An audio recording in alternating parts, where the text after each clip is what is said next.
క్రీడలు మానసిక ఉల్లాసానికే కాకుండా జీవితంలో ఎటువంటి అడ్డంకులైనా అధిగమించి విజయం సాధించాలనే స్ఫూర్తిని కూడా కలిగిస్తాయని, యువతకు క్రీడాకారులకు ఈ పోటీలు మంచి స్ఫూర్తిని కలిగించాలని ZP vice chairman Burra Anubabu, basketball association కార్యదర్శి బొజ్జ మాణిక్యాలరావు పేర్కొన్నారు. ఉమ్మడి తూర్పుగోదావరి జిల్లా బాస్కెట్బాల్ ఛాంపియన్షిప్ పోటీలు పిఠాపురంలో ఘనంగా ప్రారంభమయ్యాయి.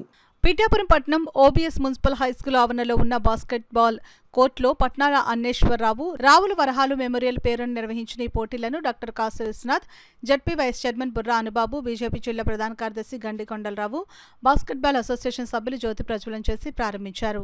స్త్రీ పురుష విభాగాల్లో 2 రోజుల పాటు జరిగే ఈ పోటీలకు జిల్లా నలుమూలల నుంచి 20 జట్లు పాల్గొనున్నాయి. ముందుగా క్రీడాకారులకు జెర్సీలను అందజేశారు.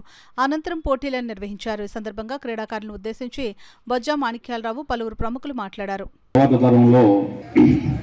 మా గురువు గారు ఎస్ఎస్సి రత్నం గారు, చంటి మాస్టారు, ఆయన మాలాంటి వాళ్ళందరినో మాకు ఆట అంటే ఇష్టం లేనప్పుడు భయపడి పరిస్థితుల్లో మమ్మల్ని కొట్టి తిట్టి ఈ ఆట వైపు తీసుకురావడం జరిగింది.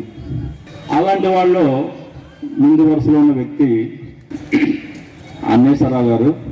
ఆయన సరిగ్గా నడవలేని పరిస్థితి, నడక కూడా రాని పరిస్థితుల్లో ఇంట్లో తల్లిదండ్రులను ఒప్పించి వాడిని ఈ రాష్ట్రానికి ప్రాతినిధ్యం వహించేలాగా సౌత్ సెంట్రల్ రైల్వేలో ఒక ఉద్యోగాన్ని సాధించే విధంగా తర్ఫీదునివ్వడం జరిగింది.